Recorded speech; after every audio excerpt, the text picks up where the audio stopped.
Hey everybody, welcome to another episode of Logocentric. My name is Daxton Page, and today we are going to be talking about George Floyd and the protests and riots that have been happening since his death.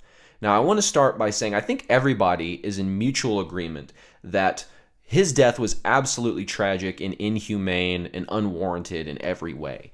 Even if the autopsy results prove that it wasn't directly his neck being suppressed by that killed him, it doesn't matter. Because the fact that that officer's knee was on his neck for that long and that none of those fellow officers did anything is absolutely unacceptable. And rightfully so. All four of these officers have been charged. The main one, Derek Chauvin, has been charged with second-degree manslaughter, and everybody else has been charged with aiding and abetting second-degree manslaughter. So I think we got justice from a legal sense, but the public doesn't seem to think so, apparently. So we've had lots of riots that have erupted since his death. The main one happened in Minneapolis, where the incident occurred. Now, this makes sense because that's where the incident happened. So the community is obviously outraged at what happened. There was one that broke out in a neighboring city, I believe it was St. Paul. These riots sort of devolved. I say riots because if there were peaceful protesters, they had been completely drowned out. Absolutely. Especially by the media. That's another thing too. I think the media plays a big role in sort of making this way worse than it has to be. Because what happens, at least what I've noticed over these incidents that have happened with people like Michael Brown in Ferguson, there's been tons of other incidents just like this where riots and protests have erupted right afterwards. Now, I think this one was unique in the sense of how it went across the nation. Seriously, we went from Minneapolis all the way to, Ohio, and then we went down to California, and there's been some in Dallas, and it's Florida. There's all over the country. There have been protests. Now, I have seen lots of evidence of peaceful protesting, and I've actually loved seeing that footage. There's been footage of the officers putting down their weapons and saying, hey, we're going to march with you. I think that was great. I saw footage of everybody kneeling together. I thought that was a great little kind of sign of solidarity between the protesters and the officers. So there has been videos of people coming together even during these kind of times of protest where even the protesters and the officers are on the same side of like, hey, if people start breaking shit and start looting, we're going to take care of them. Help distinguish yourself from them so we can just get them and not get any peaceful protesters. Because officers can't tell the difference between a peaceful protester and a non-peaceful protester when there's chaos all around. Right. And so if everybody's on the same page of like, hey, and I've seen videos where this is what they've communicated, where they've said, hey, if you see people acting like this, separate yourself from them and let us know. So that way we don't get anybody that's a peaceful protester and you let us know so we can get it neutralized. Right. So I think this has been sort of, even though we've been seeing the worst of people through these protests and riots, I think we've also seen the best of people as well. So I don't think we should be entirely too pessimistic when looking at this entire situation, even though there has been tons and tons of destruction that have been occurring because of the riots, not necessarily the protests. Those protests that remain peaceful, that's a great thing. You're exercising your constitutional rights. Now, we're going to go and talk into the validity of all that kind of stuff in the future, but either way, I want to put it out there now. If you're exercising your constitutional right, even if I disagree with the reason you're protesting, which I'm not saying I entirely disagree with protesting what happened to George Floyd, like I said in the beginning, tragic. Everybody's on the same page on that point. But I think when you start protesting and things start going kind of south, there's a lot of riots that start to break out and there's no enforcement from the protesters. And here's something I also need to point out that has been proven and it's sort of been kind of glossed over or minimized.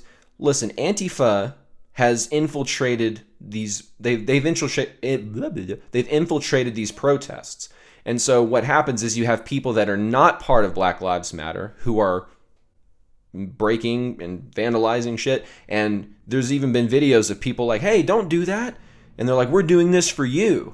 It's like, oh, yeah, sure you are. Right? And so there has been video evidence of people or groups like Antifa getting involved in these protests to try and just cause anarchy.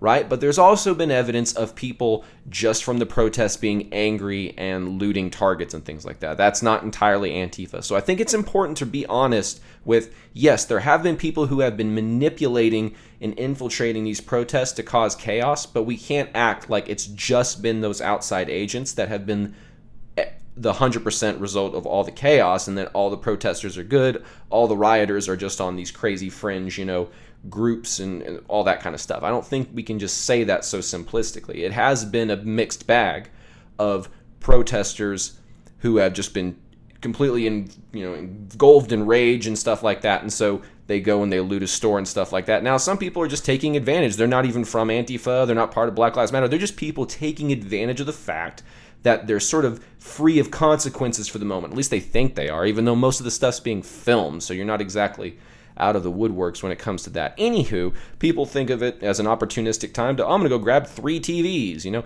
And so there's always going to be people like that. When a riot breaks out, they're not part of any sort of militia or specialized group. They're just there to take advantage. So I think we need to be very open about the fact that all 3 or 4 of these types of rioters and protesters have existed. It's not just that one's a conspiracy theory and one's the case and whatever. It's a mixed bag between the two. We've seen results from Antifa causing destruction. I mean, I'm sorry, why would Black Lives Matter put a hammer and sickle on the side of a building? That just doesn't sound like something that's in the agenda of Black Lives Matter, but it does sound like something, that's in the agenda of Antifa. So we've seen stuff like that, but we've also seen people who were not in Antifa looting stores, burning stuff down.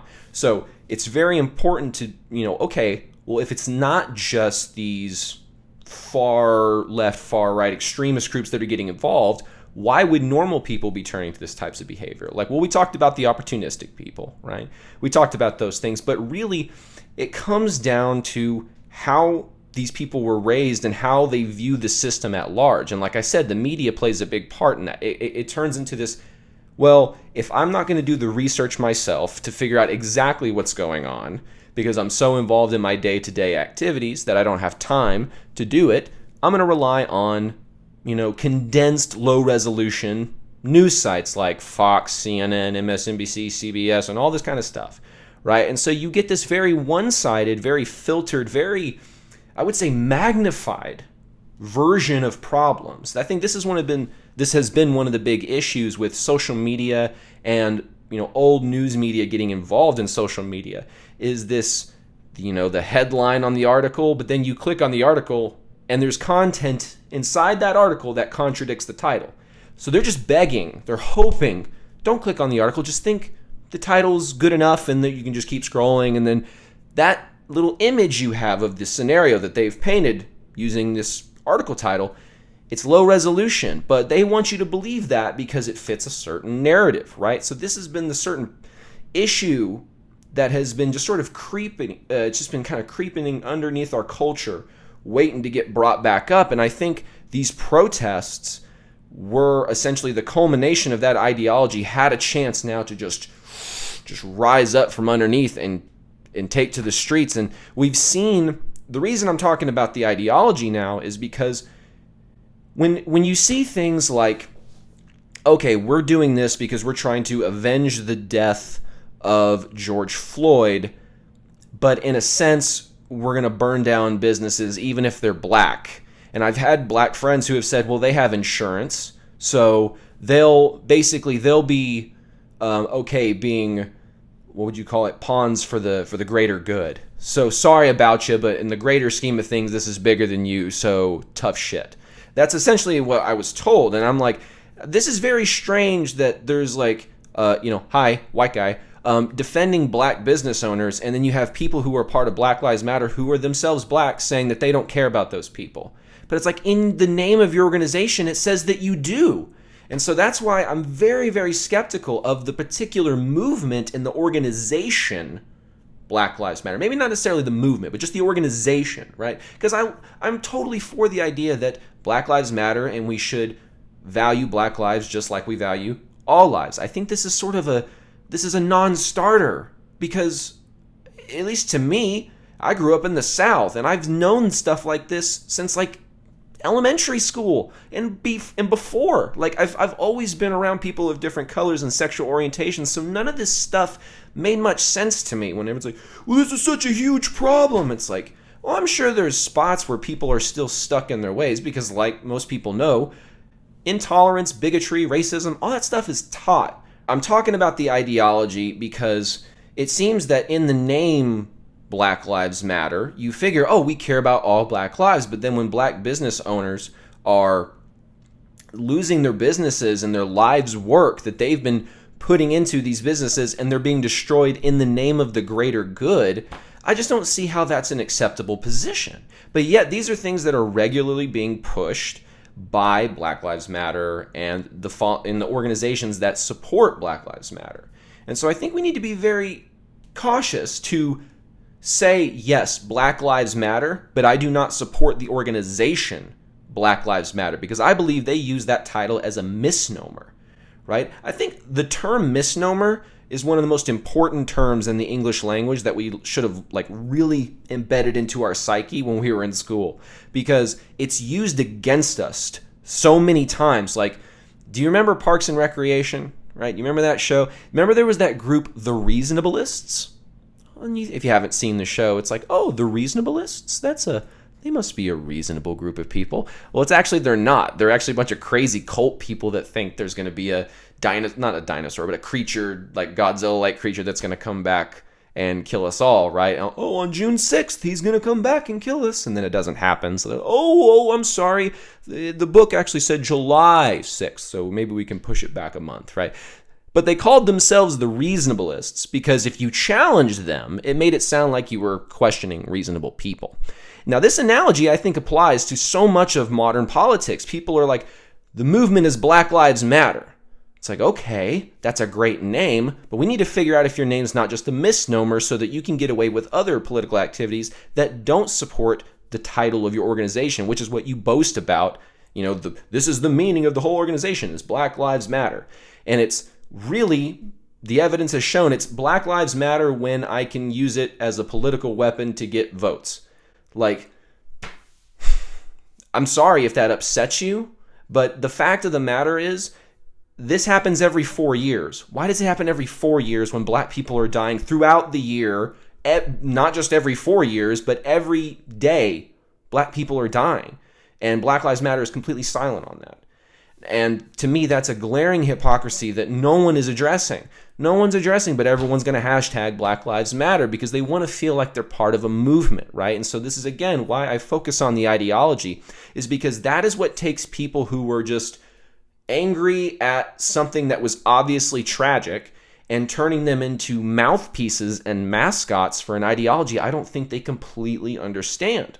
And it's not their fault they don't understand it. It's obfuscation to the highest degree. I mean, this is like postmodern, this is a postmodern Candyland right now as far as the linguistics of all this is concerned, right? And so Black Lives Matter seems to be a misnomer because they only care about the black lives that they can use for publicity and exploitation. As far as I'm concerned, that is very anti-black. That is manipulation of black people and trying to use something that happens negatively to them for political and maybe financial gain. I'm not exactly sure, but I mean, I know people that are willing to donate to these organizations, so you could say it's financial gain, so whatever. So we have this ideology. Now, what is the call to action from the ideology? Now, the call to action that we've seen is defund the police. That's been a really big one, defund the police. Now, I'm going to pop up a meme on the screen that I saw that came through my Facebook feed. And it attempts to redefine, this is why I said this is like postmodern Candyland. It's defund the police does not mean defund the police. What? How does that not? Wait, I don't know what you're saying. It's like you're not speaking coherently. That's exactly what's going on with this. Right? And so defund the police. It doesn't mean defund the police. It means fund them a little less. Well, that's not defunding. That's, that's reallocating resources in a state budget. Okay? When you say the phrase defund the police, It's such a vague phrase, this is where I get into the postmodernism again, that anybody can ascribe a meaning to it and it be somewhat valid. You could say defund the police means, oh, I'm just going to abolish I'm defunding them completely. And you would be right, and you could say, oh, I'm not going to defund them. I'm just going to lower their funding very exponentially, maybe to the point of hindering the organization. Well, you would still be, quote unquote, under the guise of this meme and of this ideology. That would all still be just defunding the police. So I don't like this vague language that can be interpreted a bunch of different ways, because here's what they use. They use language that can be interpreted to the best of intentions, but also simultaneously could be interpreted for the worst of intentions. So what happens is you have people that are the mascots that are for the good intentions that come from it, and then you have people in the background that are benefiting from the bad intentions of it. So I think this whole defund the police thing is absolutely ridiculous. It's obfuscation, like I said. It's just trying to confuse people by saying, well, defund the police doesn't mean defund the police. What are you trying to do? Now, some people are a little bit more honest, and they actually say the words, abolish the police. Now, that is some specific language. Now, I still don't agree with it, but at least you're being specific, right? At least you're pinpointing exactly what you're going to do, and it's not vague, postmodern. Anybody can interpret the meaning because there is no meaning, but, whatever. At least some people are being honest, and they're saying, we want to abolish the police. Now, again, I think this is a terrible idea, because the people who are directly calling for the police's help, by and large, are black people and minorities. And this has been shown through books by like Heather McDonald, for instance. She has a book called The War on Cops. I'll put a link to that in the description. It's a great book that sort of outlines the people that need the help from the cops the most are the people that are being terrorized by gangs, right? And so who do you call when the gangs are terrorizing the neighborhood? You call another gang? Like, no, you call the cops because they got guns. They got big guns, right? And so this whole idea that we want to abolish the police, I feel like that is a special interest objective, right? I don't think that objective represents the entirety of black people or the entirety of America. I think George Floyd's death is being exploited blatantly. Like, we're not going to be able to just look for ourselves, use our eyes and our senses to see that this is wrong. This is absolutely ridiculous. George Floyd was all about unity, and they're preaching privilege and fragility and all this kind of divisive ideology. George Floyd would have been for none of this. Now, I'm not saying George Floyd is a martyr or a hero. I definitely, I'm glad his family is getting justice, right? These people are going to jail for what they did. But the fact his death is being used to push forward ideologies like defund the police and white fragility. Now, again, it's so funny. As a white person, when I say white fragility, it's stupid, what happens is who are the people that are normally coming to me telling me that I'm a racist? Other white people. And I have tons of black friends that come to me and they're like, yeah, this whole thing is stupid. And it's so painfully ironic to me. It's like, you realize the only people calling me a racist are white people, and nobody else is. And anybody who's even disagreed with my presuppositions has never dissented to calling me a racist because I disagree with them. So it's like, who's pushing forth this ideology? Now, I think a lot of this ideology can be traced back to people like Peggy McIntosh, Robin DiAngelo, Clara Thomas, I believe is her name, or Camara Jones. I don't have the list in front of me at the moment, but I'll put a little thing I've got here. So what we have here is we have this sort of dichotomy where we're viewing race and anti-racism through a particular prism. Now, what is going on here when we have essentially racism is racist and anti-racism is also racist, but it's a little bit less, it's a lesser form of racism. What? So for instance, you have race, let's say you have racism, you have systemic racism, right? So this is things like police brutality, police profiling, right? Poverty, the education system, things of this nature. Now let's dissect this a little bit. As far as there being a widespread epidemic or a sort of systemic root to officers disproportionately arresting black people, I don't think we can make these claims of systemic racism. Now, here's what happens. Systemic racism is another one of those terms that is very vague, right? It could mean anything. And that's language we should be very, very suspicious of, is this language where, oh, it could mean this, it could mean this. So what do you mean specifically by this term? What is it? And when it's tried to, be defined specifically, all of a sudden the idea falls apart. But if it stays vague, so, oh, it could apply to this, and it could apply to this, and it could apply to this, now all of a sudden the idea seems like it's got some legs. But when you pinpoint specifically what's going on inside this idea, you can sort of break it down and go, oh, that is from this cause, that is from this cause, that is from this cause. It has nothing to do with race. And all of a sudden the whole, it all falls apart. The veil falls down, right? And so let's do that a little bit. One of the common arguments that I hear is black people are overrepresented in the prison system because they're only 13% of the population, but they make up a big chunk of the population of prisons. Well, yes, that is true, but it's also untrue because black people are in jail to the exact same proportion that they commit crimes. So unfortunately, black people are 13% of the population, yes, but they also commit 50% of those crimes.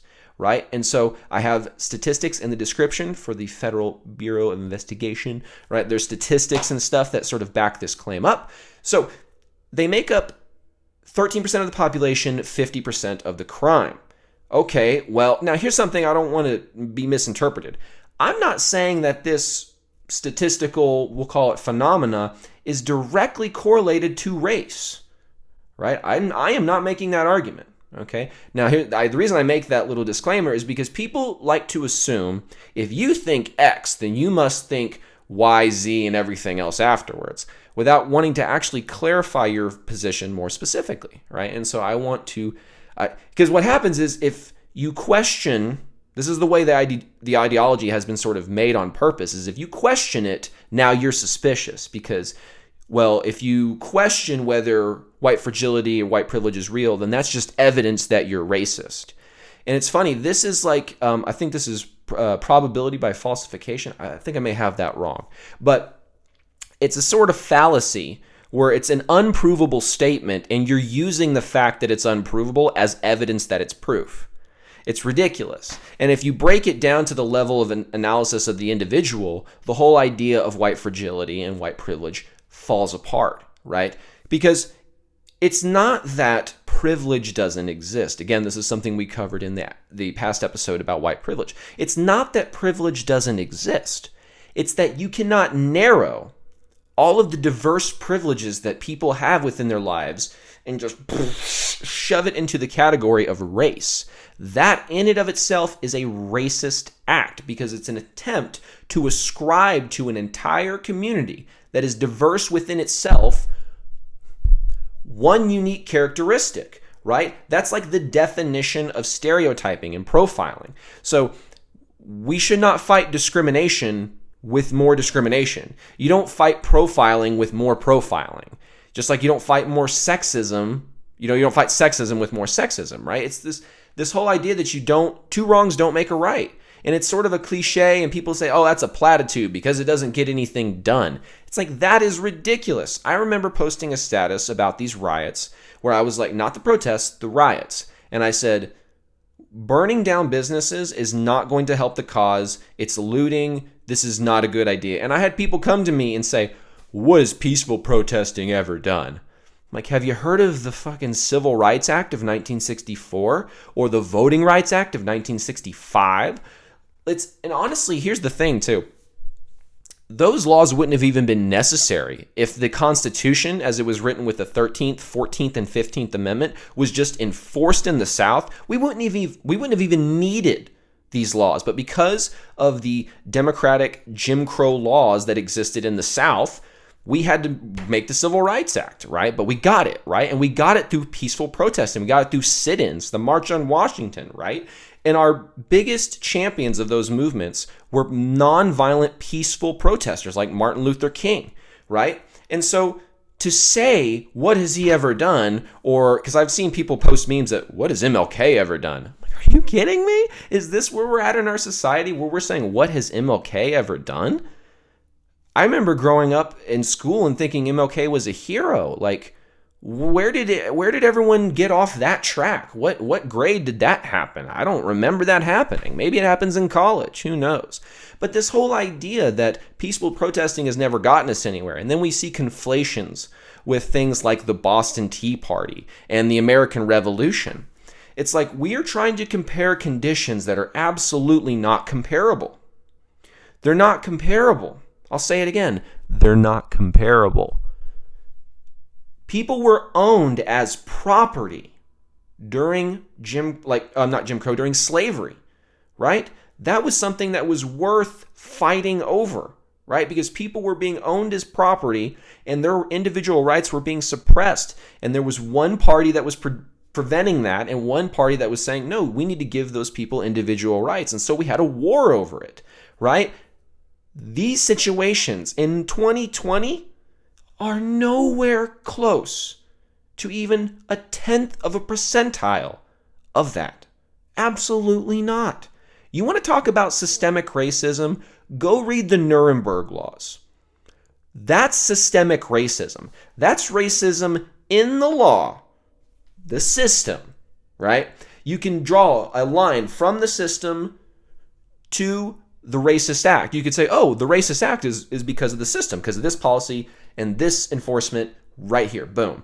But instead, what we've done now is we've taken the system of police, law enforcement in general, and you have one racist incident that happens over here, and we're trying to make that be representative of the entire system, when that's a complete falsehood. We cannot do that, right? Just like you cannot say Derek Chauvin is representative of all cops, just like you cannot say that the riots are representative of all protesters, right? The argument goes both ways. But I saw somebody post it the other way. Somebody posted it in the reverse. They said, well, if a couple of bad rioters delegitimizes the protest, well, what does that say about a few bad cops? It's like, no. That's the opposite way we need to be thinking about this. A couple of bad cops do not delegitimize police force and law enforcement as a whole. Just like a few rioters do not delegitimize a whole peaceful protest. As long as the protest is peaceful, the only thing delegitimizing it is the protest itself, right? And then its lack of enforcement of people who are turning it into a riot, right? That's what's going to delegitimize a protest. And so these ideas of systemic racism, that there is and then here's what happens. Like I said, it's vague language. So when you try to make these specific points, I've had people say, oh, well, there's no specific law.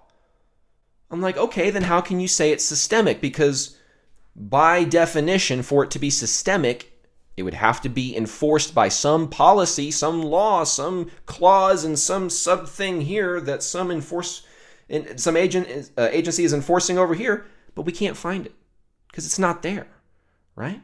There is no systemic effort to put black people or minorities in general into prison more often than white people specifically. That's an absolute myth, right? It's been completely made up by using half of the statistics and telling you half of the story.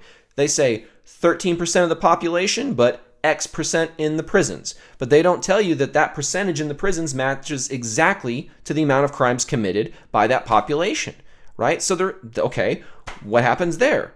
Well, then you have people that they turn the blinders on. They don't want to hear it. They don't want to see it. And so you get people like this that share things like, if you want to talk about X and basically disprove my claim, then unfriend me. I don't want to hear the truth. I only want to hear what is going to reinforce my ideology. And so I keep bringing this up. It's an ideology that's pushing this. Because what else would drive people to beg, you kneel to me specifically because of your race, even though you're an innocent individual? As far as racial crimes, you've committed none, but I'm going to make you kneel to me because you happen to not have the same amount of melanin in my skin. I'm not going to do it. You could put a gun to my head. I'm not going to do it. I kneel to no man, just like no one should kneel to anybody. Now, if we kneel in solidarity together. We're all kneeling. That's something different, right? So kneeling can have the sort of good version. It can sort of have a bad version, right? The bad version is I make you kneel to me. That is subordinating somebody and making them in the position of inferior and another person in the position of superior, right? This is my whole idea against white privilege.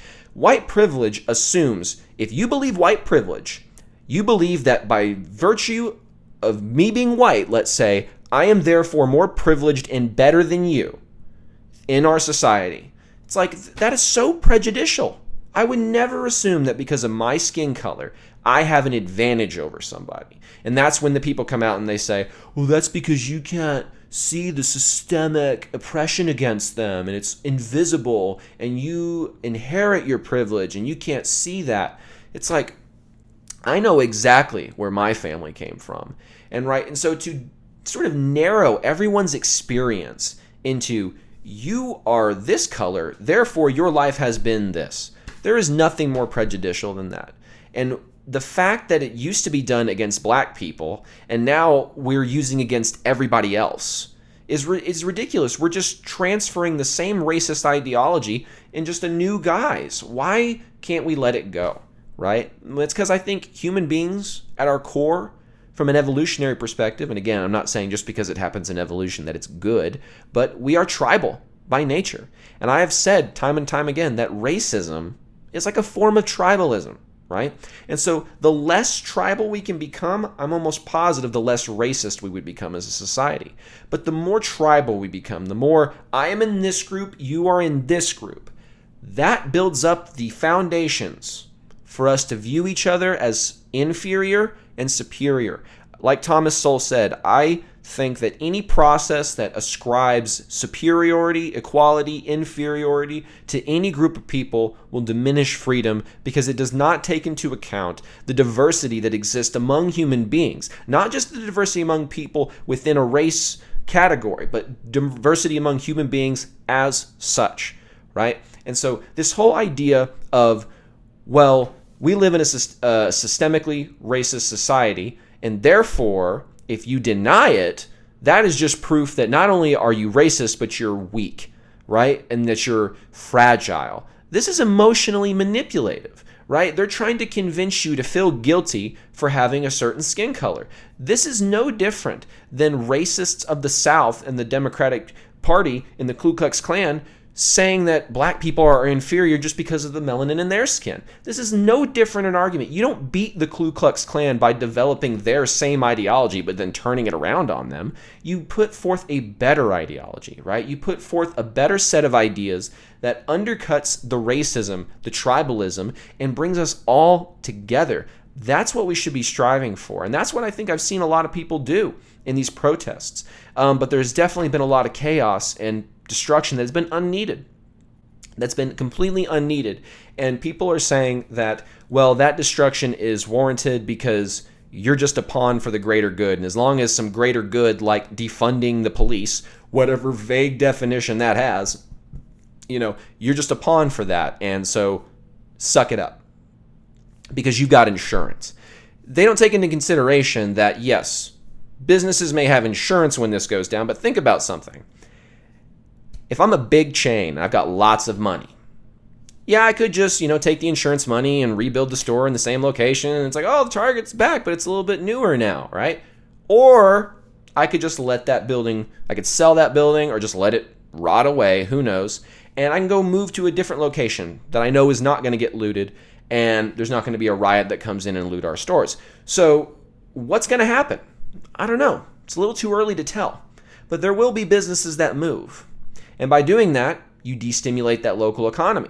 By destimulating that local economy, you hurt all the people living in that economy. And the people living in that economy may be black, maybe white, maybe Mexican, maybe Asian, doesn't matter. Those people are going to be negatively affected by it. And if all Black lives mattered, those people's voices would be heard too, and they would be accounted for, and they would be represented, but they're not. The voices that are represented are the people who, there's been lots of cases where the police have unjustly killed black men and they were unarmed. In 2019, there were 9 cases, right? But that's out of 40 million black people. So out of 40 million citizens, 9 of them were killed. That is such a small percentile. Now, all 9 of those lives mattered. But you didn't hear Black Lives Matter talking about them last year. They waited till right now because it was a political opportunity. And I think that is my fundamental issue with what's going on with this. And so I want to end with a couple things. 1, George Floyd's death was absolutely tragic, and I'm glad all 4 officers are being charged. That being said, the protests that came from it, some were unifying. I saw protesters giving water bottles to the cops and trying to stimulate, like, hey, we're all on the same side. We're fighting together for unity. But there has been tons of evidence of destruction, riots, and divisions, and local leaders letting it happen. And so I think the main thing that we can take away from this is if you were in a community that was ransacked by a riot and there was no defense of any of the property by the state at all, which is like one of its few things it should actually do, is defend private property. And it did none of that, and it just let a riot occur, and it said, hey, get these police people out of here, just whatever happens, happens. You should vote them out. Go to the voting booth and vote them out. Get competent leaders who have their heads on straight into positions of power. I think that's why we're in this position in the first place. We listen to people that throw slogans in our faces and crappy statistics that look good if you don't analyze it further, right? And so when you don't dive deeper into the statistics that are brought to you and you take them at face value, you're doing yourself a disservice and you're allowing yourself to be manipulated. Carl Jung once said, people don't have ideas have people, right? Now, whose ideas have you? Do you know whose ideas you're speaking, right? A lot of your ideas are just the words of dead philosophers, right? So whose philosophers' words are you speaking? Do you know? Do you know the consequences that have happened throughout history as a result of implementing those exact ideas that you're implementing right now? I think if we took some time to research, look at history, look at what collectivist thoughts, and by the way, I call this collectivist because it's trying to diminish the value of an individual to their group identity instead of their individual identity. And the individual identity is more superior than the group identity. As far as I'm concerned, your group identity is one of the most least interesting things about you, right? Who you love, okay, cool, or what skin color you happen to be, plays no mind to me. What matters to me is the content of your character. Are you a good person? Are you nice? Are you humble? Right? There's different things. I have some friends that are a little bit braggadocious, but they're still good people, right? They know that they're braggadocious. I say that just because it's a fun word to say. They're a little bit, kind of on their high horse, but they remain humble, right? And I respect people like that because they understand, don't push this too far. Just have a little bit of fun with it, right? It's life. Have fun with it while you're here, right? But we don't need to push this whole idea that you're just a member of a group, and just because you're a member of that group, I can attribute to you a characteristic, and not just to you, I can attribute it to every person that shares that same group characteristic, right? This racist way of viewing people needs to stop. It's absolutely ridiculous. And so, again, to end on this, we need to be focusing on putting forth ideas that bring us together and view everybody in the same light, right? Because I said human beings by nature are tribal. That's what we do.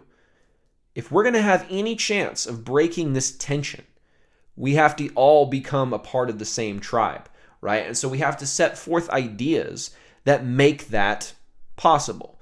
We don't all have to agree, but we all have to be within the same framework of we're humans, we all have dignity as individuals, not just as members of a group like being straight, gay, or being black or white, or whatever group characteristic you can attribute to somebody, whether it's, intelligence, health, beauty, whatever. Any of these sort of domains that you can attribute as a group characteristic to someone should always be subordinate to who they are as a unique individual. I've seen people who have had really tough lives, be told by their friends, you haven't had a tough life, or even if you think you've had a tough life, your life is way easier by comparison, and therefore we're going to diminish your experience because of a group characteristic you happen to share. I think this is appalling, and this is not a way that we should view our friends. This is not a way we should view other human beings, through this prism of, well, I'm either racist and I admit it, or I'm racist and I don't admit it and I'm weak and I'm fragile, which this is the idea of white fragility by DiAngelo, who is a grifter. Let's just put that out there. She's a grifter. She holds workshops where you can, become anti-racist, and you can become woke, essentially. So she's trying to take your money because she's trying to make you feel terrible about yourself. She's trying to break you down so you can be built up by spending money at her workshops, right? So this whole idea of white fragility is a complete hoax, and DiAngelo should be ashamed of herself. Peggy McIntosh, with her idea of white privilege, should be ashamed of herself.